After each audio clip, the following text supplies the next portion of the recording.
지금 이런 우리 대한민국의 상황에서 과연 계엄을 한다 그러면 어떤 국민이 과연 이게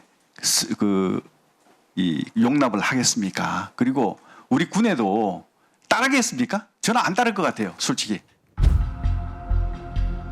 계엄은 용납될 수 없고 군도 따르지 않을 거라는 말. 그러나 이 발언 한 달 전 대통령이 계엄을 말했다는 기록이 있다. 그 기록이 맞다면 김 전 장관 말은 거짓말인 셈이다. 그래서 이런 계엄 문제는 지금 시대적으로 좀 안 맞다. 저는 그렇게 생각하거든요. 그래서 너무 우려 안 하셔도 될 것 같다 하는 생각을 말씀을 올립니다.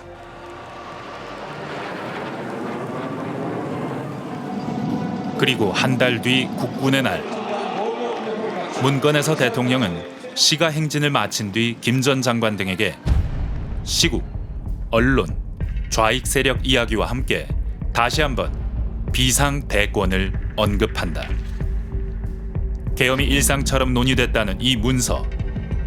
4월 총선 전후로도 두 차례 대통령은 삼청동 안가에서 국방장관과 국정원장 등을 만나 비상대권, 비상조치를 말했다. 문건은 바로 검찰이 쓴 김용현 전 국방장관의 공소장이다. 공소장에 기록된 계엄의 과정과 현실 정치의 현장은 시줄과 날줄처럼 교차된다.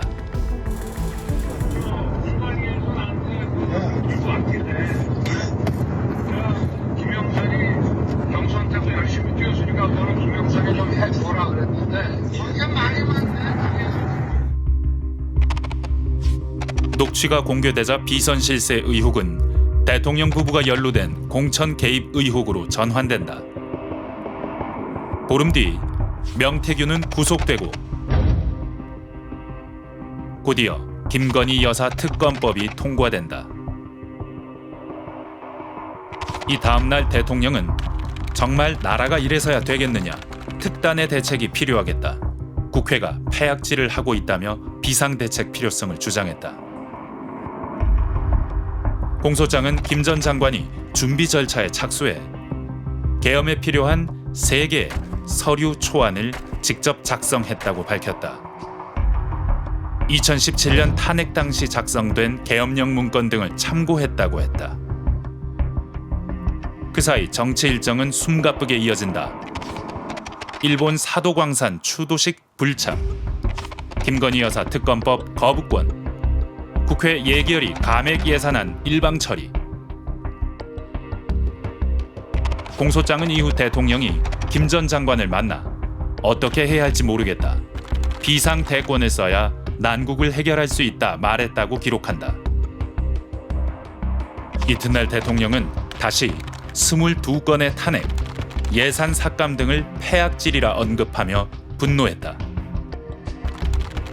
검찰은 대통령이 곧이어 병력 규모, 필요 서류를 논의했고 계엄 하루 전 2일 구두로 승인한 걸로 봤다.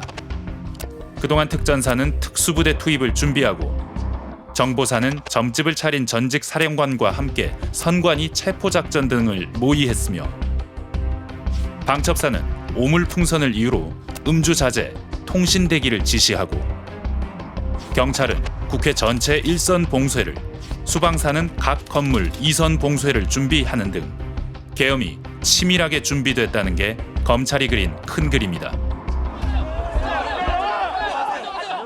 계엄 통보령이 하달되었습니다. 가능한 장소부터 새로 설치하세요.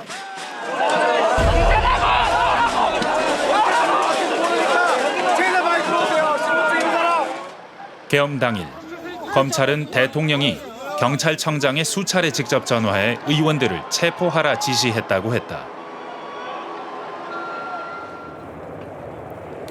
동시에 특전사령관에도 직접 전화해 헬기 이동을 확인하고 국회 도착 뒤에는 도끼를 써서라도 의원을 끄집어내라 지시했다는 게 공소장 기록이다.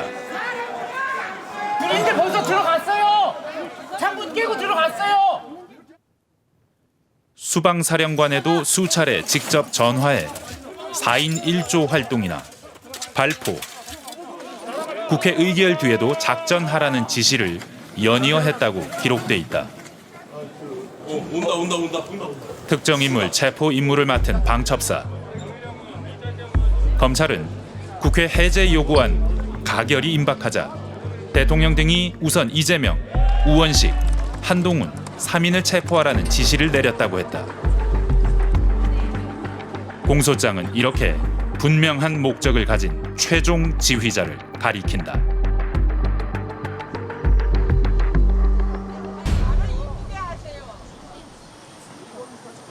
지금 그저 사령관들 진술한 부분들이 저희는 전혀 납득할 수 없는 그저 허위의 진술들을 하고 있기 때문에 대통령제 국가에서 이렇게 대통령이 고립된 약사되는 경우는 사실 저도 이번에 처음 겪어봤습니다.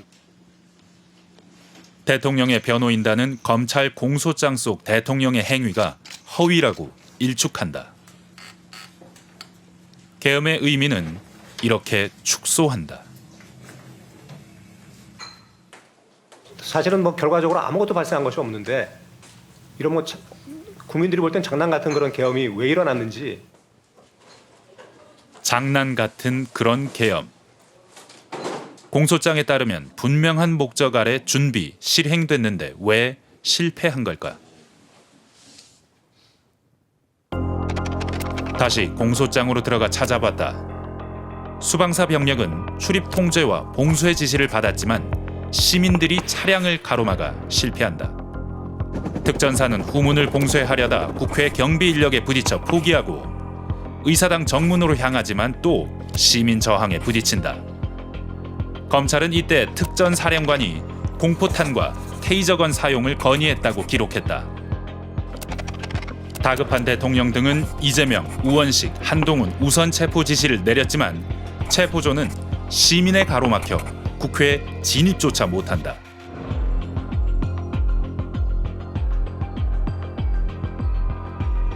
즉 공소장에 따르면 계엄은 시민에 의해 저지됐다.